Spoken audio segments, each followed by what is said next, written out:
O poltergeist de Enfield. No final dos anos 1970, na pacata cidade de Enfield, na Inglaterra, a família Hodgson começou a viver eventos que os marcariam para sempre. Tudo começou de forma simples, móveis se movendo sozinhos, batidas nas paredes e portas abrindo sem explicação. Peggy Hodgson, a mãe solteira de 4 filhos, achou que eram brincadeiras dos seus filhos, até que algo mais assustador aconteceu. Uma noite, sua filha Janete, de apenas 11 anos, começou a gritar de medo. Quando Peggy chegou ao quarto, viu que a cama de Janete estava tremendo violentamente. Logo depois, a mesma cama foi empurrada contra a parede sem que ninguém a tocasse. Peggy decidiu chamar a polícia.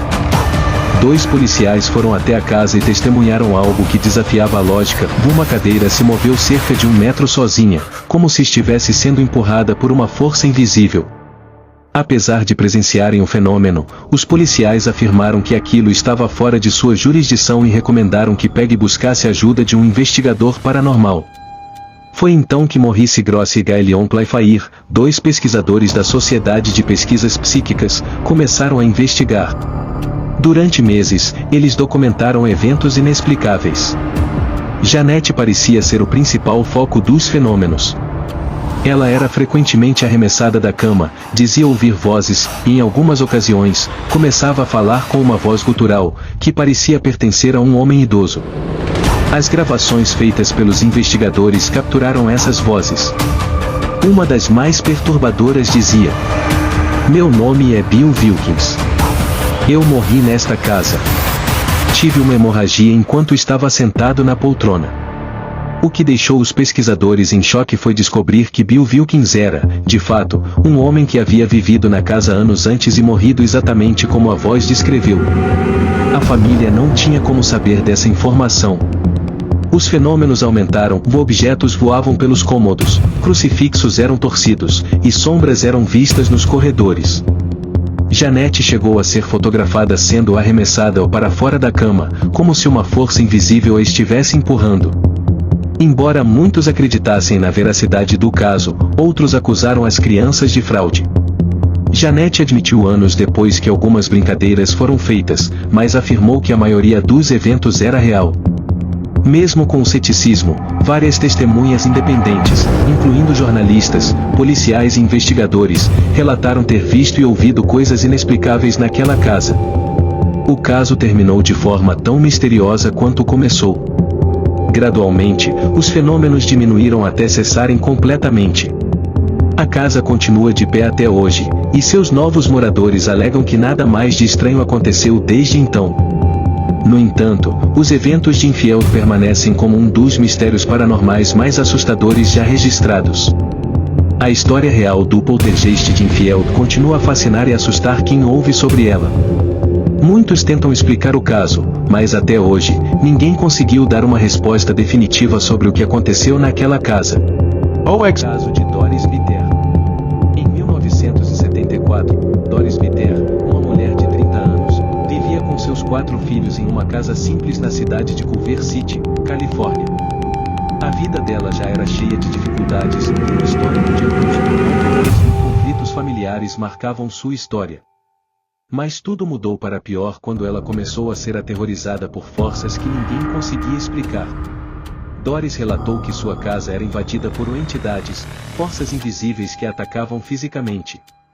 O caso mais chocante e aterrorizante foi seu relato de abuso sexual por parte dessas forças, que ela afirmava serem 3 espíritos masculinos ou diferentes.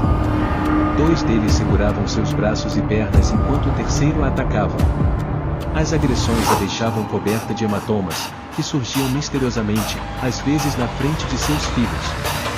Desesperada, Doris procurou a ajuda de pesquisadores paranormais.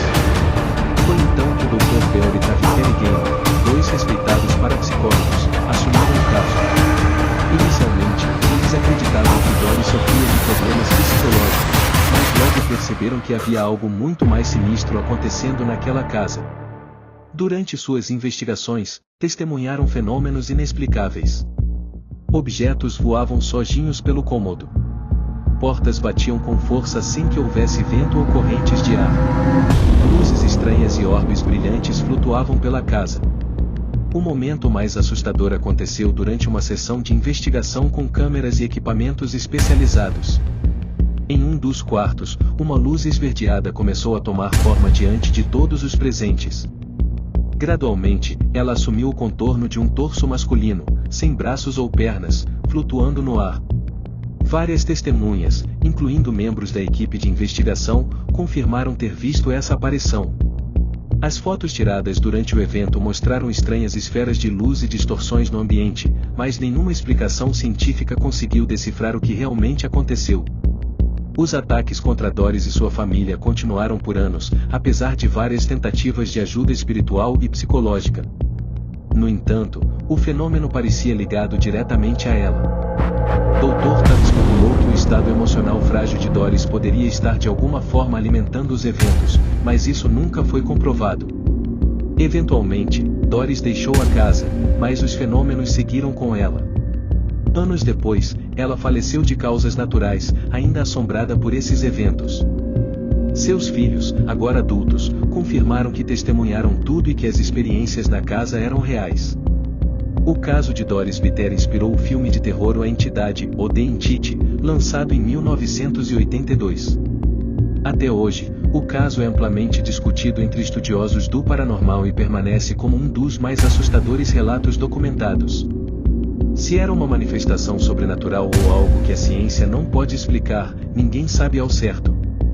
O que é certo é que a história continua a provocar calafrios em quem a conhece. Exorcismo de Anneliese Michel.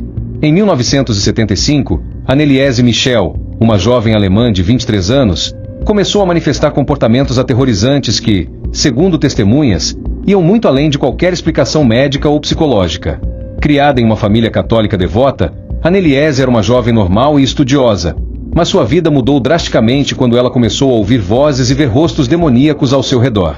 Inicialmente, ela foi diagnosticada com epilepsia e tratada com medicamentos psiquiátricos, mas nada parecia funcionar. Na verdade, seu estado apenas piorava. Ela começou a agir de forma violenta, gritando por horas, dizendo que via figuras demoníacas em todos os cantos da casa. Ela se recusava a tocar em objetos religiosos, como crucifixos, e dizia estar possuída. Logo, Anneliese começou a exibir comportamentos assustadores. Ela comia insetos, bebia sua própria urina e passava dias sem dormir, ajoelhada no chão até os joelhos ficarem em carne viva. A situação ficou tão grave que seus pais procuraram a ajuda de 2 padres locais, que, após analisarem o caso, acreditaram que ela estava sob uma possessão demoníaca. Eles pediram autorização da Igreja Católica para realizar um exorcismo. Durante os meses seguintes, o padre Arnold Reins e o pastor Ernest Alt conduziram 67 sessões de exorcismo, cada uma durando horas. Durante os rituais, Anneliese falava em línguas que não conhecia, como latim e aramaico, e sua voz mudava drasticamente, assumindo tons masculinos guturais impossíveis para uma jovem de sua idade. Em algumas sessões, ela dizia ser possuída por vários demônios, incluindo Lúcifer, Caim, Judas Iscariotes e até Hitler. As gravações feitas durante os exorcismos capturaram vozes múltiplas saindo simultaneamente de sua boca, o que os padres descreveram como algo sobrenatural. Os fenômenos físicos eram ainda mais aterrorizantes. Durante os rituais, Anneliese demonstrava uma força desumana, resistindo até 4 homens que tentavam segurá-la. Seu corpo apresentava marcas de mordidas e arranhões que pareciam surgir do nada, e em um momento ela disse: Eu fui condenada. Nenhuma oração pode me salvar. A saúde de Anneliese deteriorou rapidamente. Ela parou de comer e beber, alegando que os demônios não permitiam.